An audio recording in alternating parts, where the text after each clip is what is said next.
Hi friends, నాదైతే పూజ అయిపోయింది. మా పూజ గది చూడండి.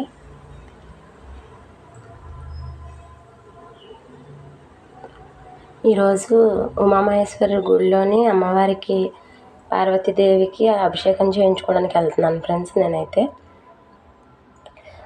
మొన్న రుద్రాభిషేకం చేయించాము. అప్పుడు చెప్పారన్నమాట, ఇదిగోండి దుర్గమ్మ మా ఇంట్లో, అలానే లక్ష్మీదేవి,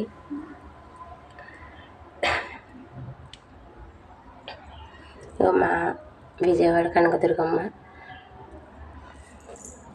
అలానే ఈరోజు అమ్మవారికి అభిషేకం చేయించుకోవడానికి వెళ్తున్నాను కదా, పార్వతీదేవికి. ఇంకా పళ్ళ రసాలు ఆడాను, పాలు పెరుగు, అందులోని ఇంకా పూజ సామాన్లు, అమ్మవారికి పట్టవలసిన చీర. ఇదిగోండి ఫ్రెండ్స్, అక్కడ కూడా అమ్మవారి